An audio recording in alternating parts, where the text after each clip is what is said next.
ನಾವು ಈ ದಿನ ಇಡೀ ಬ್ರಹ್ಮಾಂಡವನ್ನು ವ್ಯಾಪಿಸಿರುವ ಶಿವಲಿಂಗದ ಬಗ್ಗೆ ವಿಚಾರವನ್ನು ಮಾಡೋಣ.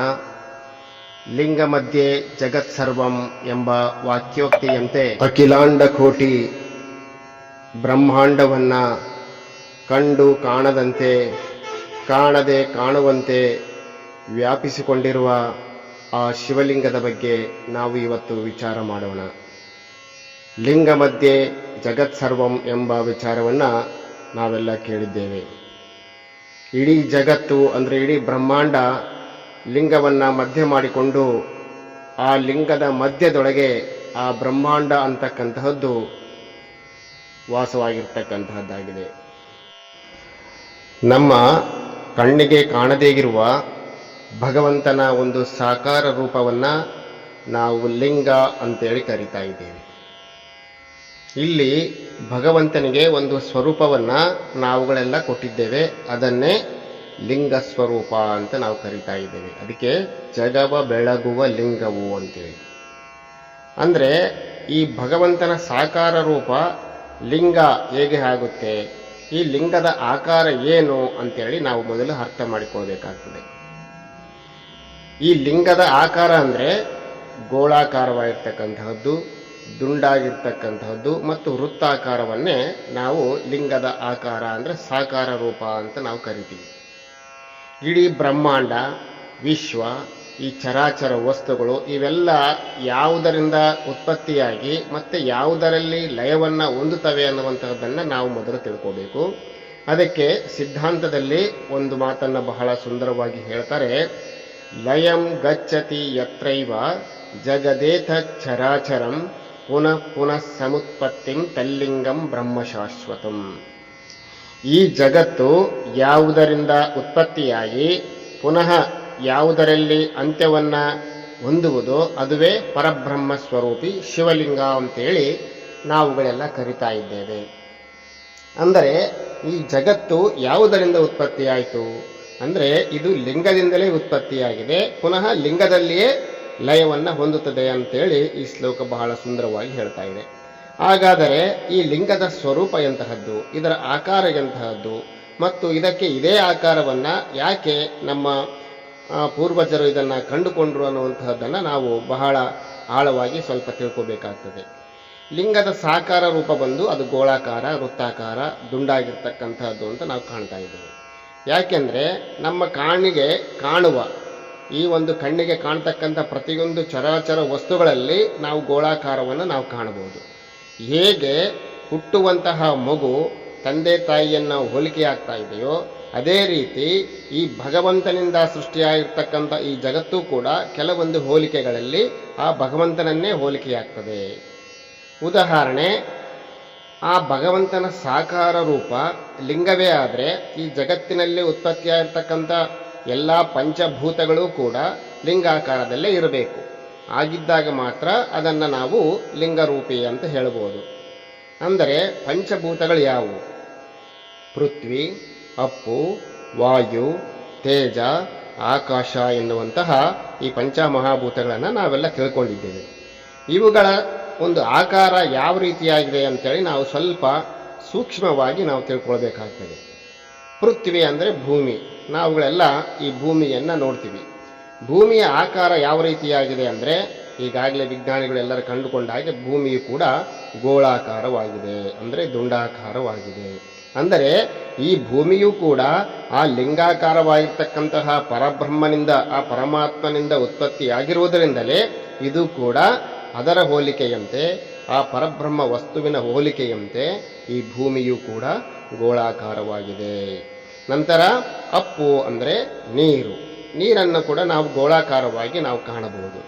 ನೀರಿನ ಗೋಳಾಕಾರ ಸ್ಥಿತಿಯನ್ನು ನಾವು ಯಾವ ರೀತಿ ಕಂಡುಕೊಳ್ಳಬೇಕು ಅಂದರೆ, ಯಾವುದಾದರೂ ನಿಂತ ನೀರಿನ ಸರೋವರದ ಮಧ್ಯ ನಾವು ಒಂದು ಕಲ್ಲನ್ನು ಹಾಕಬೇಕು. ಒಂದು ಕಲ್ಲನ್ನು ಹಾಕಿದಾಗ ಅದರ ಅಲೆಗಳು ಯಾವ ರೀತಿ ಬರ್ತಾವಂದರೆ ಗೋಳಾಕಾರವಾಗಿ ರಿಂಗಾಗಿ ಬರ್ತಾ ಹೋಗ್ತವೆ. ಈ ರೀತಿಯಾಗಿ ಅಲೆಗಳು ಗುಂಡಾಕಾರವಾಗಿ ಬರುವುದರಿಂದ ಆ ನೀರಿನ ನಿಜವಾದ ಸಾಕಾರ ರೂಪವೂ ಕೂಡ ಅದು ಗೋಳಾಕಾರ ಅಂತೇಳಿ ನಾವು ಕಂಡುಕೊಳ್ಬೇಕಾಗ್ತದೆ. ಯಾಕೆಂದರೆ ಅದು ನೀರು ಒಂದೊಂದು ವಸ್ತುವಿನಲ್ಲಿ ಒಂದೊಂದು ಆಕಾರವನ್ನು ಪಡೆಯೋದರಿಂದ, ನಿರ್ದಿಷ್ಟತೆಯ ಆಕಾರ ಇಲ್ಲದೇ ಇರುವುದರಿಂದ ಅದರ ನಿರ್ದಿಷ್ಟತೆಯ ಆಕಾರವನ್ನು ನಾವು ತಿಳಿಬೇಕಾದ್ರೆ ಆ ಒಂದು ನಿಂತ ನೀರಿನಲ್ಲಿ ಒಂದು ಕಲ್ಲನ್ನು ಹಾಕಿದಾಗ ಅದರ ಸುತ್ತ ಬರುವಂಥ ಅಲೆಗಳು ಕೂಡ ಗೋಳಾಕಾರವಾಗಿರ್ತದೆ, ಎಲ್ಲೂ ಕೂಡ ಚೌಕಾಕಾರವಾಗಿ ಬರುವುದಿಲ್ಲ. ಆದ್ದರಿಂದ ಈ ನೀರು ಕೂಡ ಆ ಒಂದು ಲಿಂಗದಿಂದ ಉತ್ಪತ್ತಿಯಾಗಿದೆ, ಆ ಲಿಂಗದ ರೂಪವೂ ಕೂಡ ಗೋಳಾಕಾರವಾಗಿದೆ ಅಂತ ಕಂಡುಹಿಡಿಯಬಹುದು. ಪೃಥ್ವಿ ಆಯಿತು, ಅಪ್ಪು. ನಂತರ ಬರ್ತಕ್ಕಂತಹದ್ದು ವಾಯು. ಈ ವಾಯು ಅಂದರೆ ಈ ಗಾಳಿ ಈ ವಿಶ್ವವನ್ನೆಲ್ಲ ವ್ಯಾಪಿಸಿಕೊಂಡಿರ್ತಕ್ಕಂತಹದ್ದನ್ನು ನಾವು ಕಾಣ್ತಾ ಇದ್ದೇವೆ. ಇದು ವಿಶ್ವವನ್ನು ವ್ಯಾಪಿಸಿಕೊಂಡಿರ್ತಕ್ಕಂತಹ ಗಾಳಿಯ ಒಂದು ಆಕಾರವನ್ನು ನಾವು ಯಾವ ರೀತಿ ಕಂಡುಕೊಳ್ಬೇಕು ಅಂತಂದರೆ, ಅದೇ ನಿಂತ ಒಂದು ನೀರಿನಲ್ಲಿ ಅಥವಾ ಒಂದು ಪಾತ್ರೆಯಲ್ಲಿ ನೀವು ಒಂದು ಪೈಪನ್ನು ಇಟ್ಟು ಅದನ್ನು ಊದಬೇಕು. ಊದಿದಾಗ ಅದು ಯಾವ ರೀತಿಯಾಗಿ ಬರ್ತಾ ಇವೆ ಆ ಗಾಳಿ ಆಕಾರದ ರೂಪಗಳಂದರೆ, ಅವು ಗುಂಡು ಗುಂಡಾಗಿ ಗುಳ್ಳೆಗಳಾಗಿ ಬರ್ತಾ ಇದ್ದಾವೆ. ಮತ್ತು ನಿಂತ ನೀರಿನಲ್ಲಿ ಆ ಗಾಳಿ ಕೂಡ ಆ ಗೋಳಾಕಾರವಾಗಿ ನಿರ್ಮಾಣವಾಗ್ತದೆ, ಅಂದರೆ ಗುಳ್ಳೆಗಳ ರೂಪದಲ್ಲಿ ನಿರ್ಮಾಣವಾಗ್ತದೆ. ಆ ಗುಳ್ಳೆ ಹೊಡೆದ ನಂತರ ಅದು ಮತ್ತೆ ಯಥಾ ಪ್ರಕಾರವಾಗಿ ಈ ಪ್ರಪಂಚದಲ್ಲಿ ವ್ಯಾಪಿಸಿಕೊಳ್ತದೆ. ಅಂದರೆ ಗಾಳಿಯ ಒಂದು ಸಾಕಾರ ರೂಪವೂ ಕೂಡ ಯಾವುದಾಗಿದೆ? ಗೋಳಾಕಾರವಾಗಿದೆ. ಆದ್ದರಿಂದ ಈ ಗಾಳಿಯೂ ಕೂಡ ಆ ಲಿಂಗಾಕಾರವಾಗಿರ್ತಕ್ಕಂತಹ ಆ ಒಂದು ಪರಬ್ರಹ್ಮದಿಂದ ಉತ್ಪತ್ತಿಯಾಗಿರ್ತಕ್ಕಂಥ ಈ ಗಾಳಿಯ ನಿಜವಾದ ಆಕಾರವೂ ಕೂಡ ಗೋಳಾಕಾರವಾಗಿದೆ ಅಂತೇಳಿ ನಾವು ತಿಳಿಯಬಹುದು. ಪೃಥ್ವಿ, ಅಪ್ಪು, ವಾಯು, ತೇಜ ಅಂದರೆ ಅಗ್ನಿಯ ವಿಚಾರಕ್ಕೆ ನಾವು ಬರೋಣ. ಈ ಅಗ್ನಿಯ ಒಂದು ನಿಜ ಸ್ವರೂಪವನ್ನು ನಾವು ಯಾವ ರೀತಿ ಕಂಡುಕೊಳ್ಬೇಕು ಅಂದರೆ, ಮನೆಯಲ್ಲಿ ನಾವೆಲ್ಲ ದೀಪವನ್ನು ಮುಡಿಸ್ತೀವಿ. ನಾವು ದೀಪವನ್ನು ಮುಡಿಸಿದಾಗ ಅದು ಊರ್ಧ್ವ ಮುಖವಾಗಿ ಉರಿತಾ ಹೋಗುತ್ತದೆ. ಅದು ಗೋಳಾಕಾರವಾಗಿ ಇದ್ದರೂ ಕೂಡ ಅದು ಊರ್ಧ್ವ ಮುಖವಾಗಿ ಉರಿಯೋದ್ರಿಂದ ಅದು ಊರ್ಧ್ವ ಗೋಳಾಕಾರ ಅಂತ ನಾವು ಕರಿತೀವಿ. ಅದು ಮೇಲ್ಮುಖವಾಗಿ ಆ ಗೋಳಾಕಾರ ಹರಿದಾಗ ಮಾತ್ರ ಅದು ಉರಿಲಿಕ್ಕೆ ಸಾಧ್ಯವಾಗುತ್ತೆ.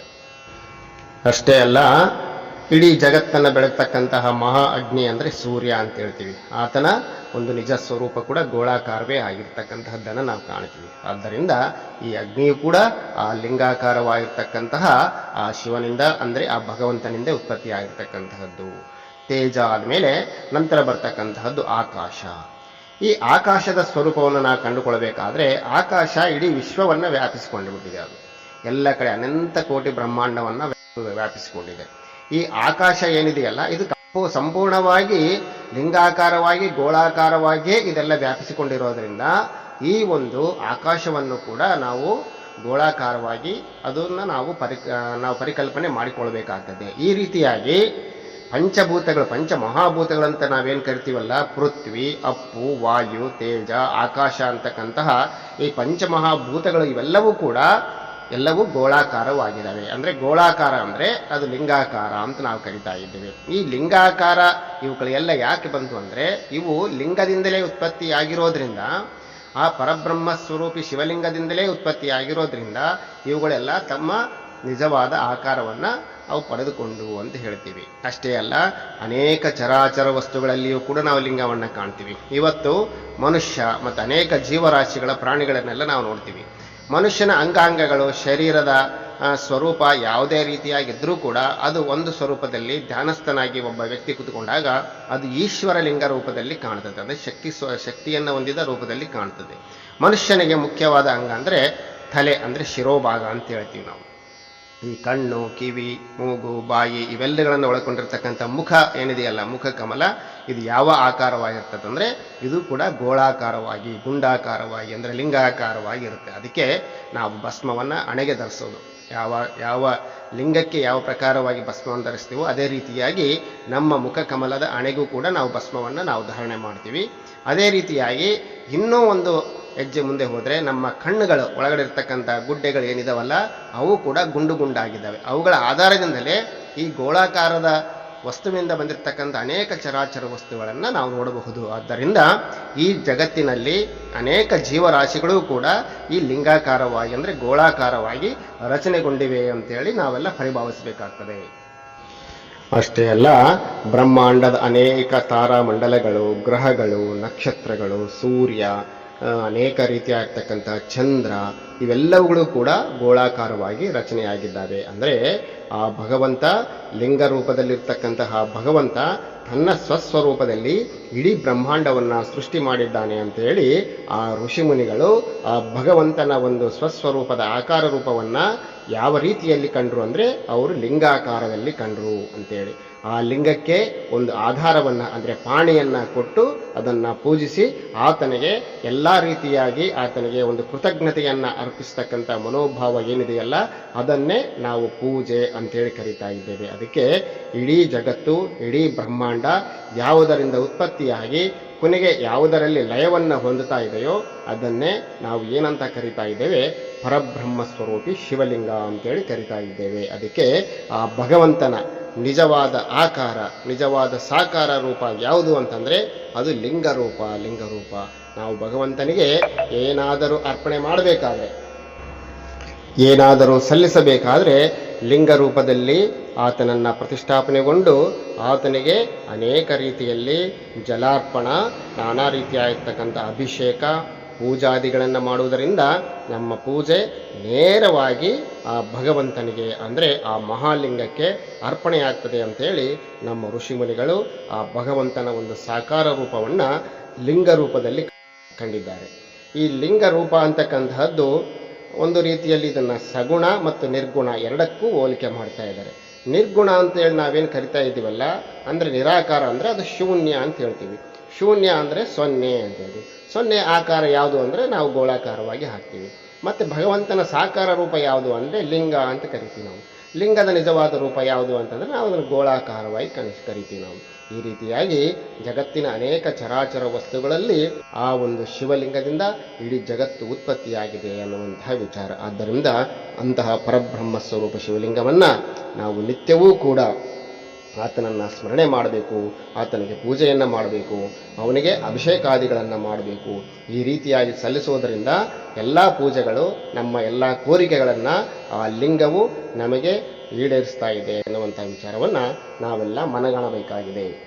ಇದನ್ನು ಅರಿತಿರ್ತಕ್ಕಂತಹ ನಮ್ಮ ಋಷಿಮುನಿಗಳು ನಮ್ಮ ಭರತ ಭೂಮಿಯಲ್ಲಿ ಮತ್ತು ವಿಶ್ವದ ನಾನಾ ಕಡೆ ಅನೇಕವಾಗಿರ್ತಕ್ಕಂತಹ ಶಿವಾಲಯಗಳನ್ನು ಶಿವಲಿಂಗವನ್ನು ಒಳಗೊಂಡಿರ್ತಕ್ಕಂತಹ ದೇವಾಲಯಗಳನ್ನು ನಿರ್ಮಾಣ ಮಾಡಿ ಆತನಿಗೆ ಪೂಜೆಗಳನ್ನು ಸಲ್ಲಿಸಿ ಆ ಭಗವಂತನಿಗೆ ಕೃತಜ್ಞತೆಯನ್ನು ಸಲ್ಲಿಸಿ ಮನುಷ್ಯ ತನ್ನ ಜನ್ಮವನ್ನು ಸಾರ್ಥಕ ಮಾಡಿಕೊಳ್ತಾ ಇದ್ದಾನೆ ಅನ್ನುವಂಥ ವಿಚಾರವನ್ನು ನಾವೆಲ್ಲ ಮನಗಾಣ್ತಾ ಇದ್ದೇವೆ. ಅದಕ್ಕೆ ಸರ್ವರೂ ಕೂಡ ಪ್ರತಿನಿತ್ಯ ಶಿವಲಿಂಗವನ್ನು ದರ್ಶನ ಮಾಡುವುದು, ಆತನನ್ನು ಅರ್ಚನೆ ಮಾಡುವುದು, ಆತನಿಗೆ ಪೂಜೆಯನ್ನು ಸಲ್ಲಿಸುವುದು, ಆತನನ್ನು ನಿರಂತರವಾಗಿ ಮನಸ್ಸಿನಲ್ಲಿ ಸ್ಮರಣೆ ಮಾಡುವುದರಿಂದ ನಮ್ಮ ಅನೇಕ ಪಾಪಕರ್ಮಾದಿಗಳು ನಾಶವಾಗಿ ನಮಗೆ ಪುಣ್ಯ ಅಂತಕ್ಕಂತಹದ್ದನ್ನು ಪ್ರಾಪ್ತಿ ಮಾಡ್ತಕ್ಕಂತಹದ್ದಾಗಿದೆ. ನಾವು ಆ ಲಿಂಗಕ್ಕೆ ನಿತ್ಯವೂ ಕೂಡ ಅರ್ಚನೆ, ಪೂಜೆ, ಧ್ಯಾನ, ಜಪತಪಾದಿಗಳನ್ನು ಮಾಡಿ ಆ ಭಗವಂತನ ಕೃಪೆಗೆ ಪಾತ್ರರಾಗೋಣ ಅನ್ನುವಂಥ ವಿಚಾರವನ್ನು ನಾವು ಇವತ್ತು ಅರಿಬೇಕಾಗ್ತಾ ಇದೆ. ಮಹನೀಯರು ದೇವರನ್ನು ಅಲ್ಲುಂಟು ಇಲ್ಲುಂಟು ಎಲ್ಲೆಲ್ಲೋ ಉಂಟು ಎಂದು ಹುಡುಕಾಡುವುದಕ್ಕಿಂತ ನಮ್ಮಲ್ಲೇ ಇರುವಂತಹ ಆ ಗೋಳಾಕಾರವಾಗಿರ್ತಕ್ಕಂತಹ ಆ ಶಿವಲಿಂಗವನ್ನೇ ನಿಜಸ್ವರೂಪ ಸಾಕ್ಷಾತ್ ಪರಬ್ರಹ್ಮ ಸ್ವರೂಪ ಪರಮಾತ್ಮ ಎಂದು ಭಾವಿಸಿ ಆತನನ್ನು ಧ್ಯಾನಿಸಿ ಅರ್ಚನೆಗೈದು ನಾವು ಕೃತಾರ್ಥರಾಗೋಣ. ವಂದನೆಗಳು.